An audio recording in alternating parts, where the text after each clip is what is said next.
All right, hello and welcome to the news update. I am Moses Humphrey. The National Emergency Management Agency, NEMA, says it has dispatched food items to the Nigerian embassy in Sudan to cater for stranded Nigerians waiting to be evacuated from the country. NEMA spokesperson Manzo Ezekiel, the agency's Director General, Mustafa Ahmed, said the food items comprises 100 bags of rice, 50 bags of beans, 10 cartons of seasoning, 50 cartons of spaghetti, and 5 bags of iodized salt. He said the food items have been transported to Port Sudan via a Taco aircraft, which brought 123 stranded Nigerians to Abuja at about 12:25 p.m. on Thursday. According to Ahmed, the new arrivals took the tally of Nigerians evacuated from the war-torn Sudan to 2,246. He said the evacuation exercise was still in progress as efforts were being made to engage more Nigerian airlines to strengthen the process of transporting more Nigerians willing to come home. The Economic and Financial Crimes Commission, EFCC, has detained a former Minister of Power, Saleh Maman, over an alleged diversion of 22 billion naira. Mr. Maman serves as the Minister of Power from August 2019 to September 2021, when he was unceremoniously removed from office by President Muhammadu Buhari.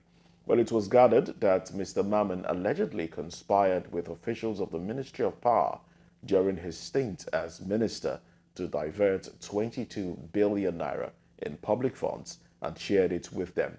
Well, therefore, investigations have led to the tracing and identification of properties in Nigeria and overseas, as well as the recovery of millions of naira and US dollars. Investigations are still ongoing over the matter. Also, any suspect linked to the case would soon be charged to court. Mr. Maman was sacked alongside the then Minister of Agriculture and Rural Development, Mohamed Sabo Nanunu, in what the presidency described as a fallout of the president's move to reinvigorate his cabinet in a manner that will deepen its capacity to consolidate legacy achievements.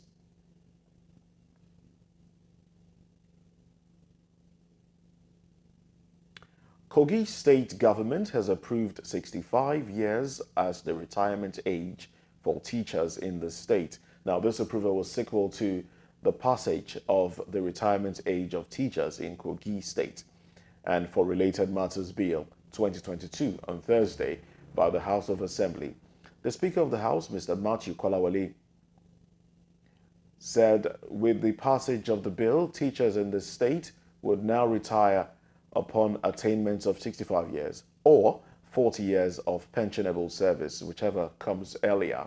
In what appeared to be part of the mop-up activities of the 7th Assembly, 2 other bills were passed by the lawmakers on Thursday. The bills, which were taken clause by clause for consideration, included a bill for a law to amend the Kogi State Utility Infrastructure Management and Compliance Agency and other matters connected therewith, 2018. The other one was a bill for a law to establish the Kogi State Roads Fund Management and Administration Board and other matters connected therewith, 2022. The Speaker said the objective of the bill was to establish the Kogi State Roads Fund Management and Administration Board, which would operate and manage the State Roads Fund. According to him, the 3 bills are likely to be the last set of bills to be passed by the Assembly before it winds down in the next 3 weeks. The passage of the 3 bills brought to 47 the total number of bills passed by the lawmakers since the takeoff of the 7th Assembly on June 4, 2019. The National Industrial Court of Nigeria has reserved judgment for May 30 on the substantive application brought by the federal government challenging the 8-month strike of the Academic Staff Union of Universities.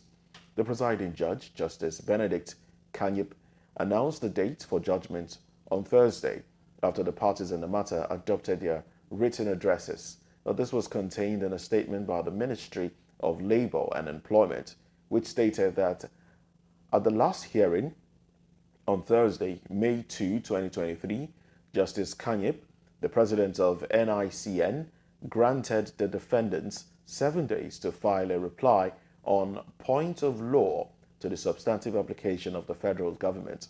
The claimants, it said, the application alongside an affidavit in support was served on ASU and their lawyers since September last year, but they did not enter any defense, despite the 7 days the court granted them last week to do so. According to the statement, Kanyip accused Falana of trying to stall the case, knowing full well that the court ordered at the last hearing that all the parties would adopt written addresses at the next adjourned date, which is May 11. It further stated that on his own part, counsel for the federal government, Ita Enang, urged the court to disregard the notice of appeal by ASU, since the record of the court stated that the parties were coming to adopt their written addresses.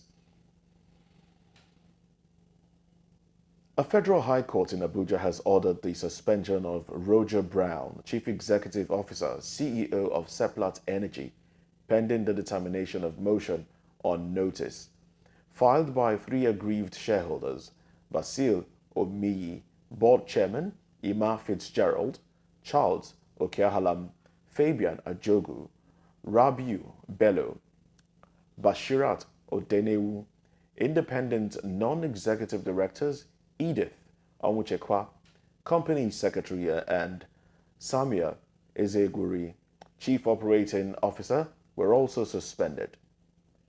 The aforementioned executives were listed as 2nd to 10th defendants in the suit. The order followed a motion ex parte dated May 8, moved by Abiodun Layonu, counsel for the plaintiffs.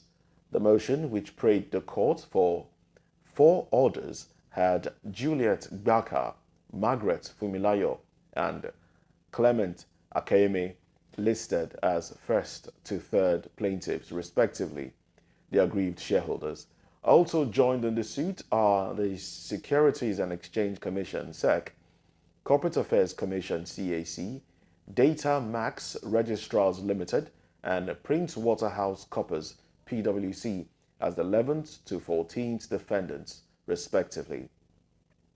In the ruling yesterday, Inyang Ekwo, the presiding judge, gave an order compelling the SEC to constitute and appoint suitable persons to run the affairs of the oil company.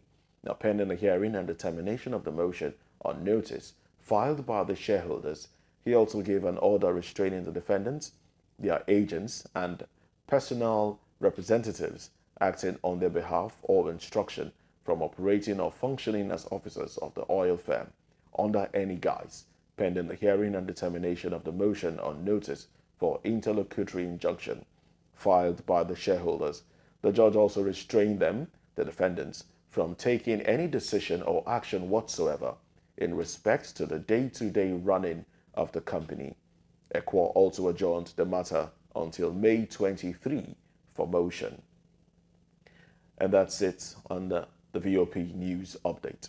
I am Moses Humphrey.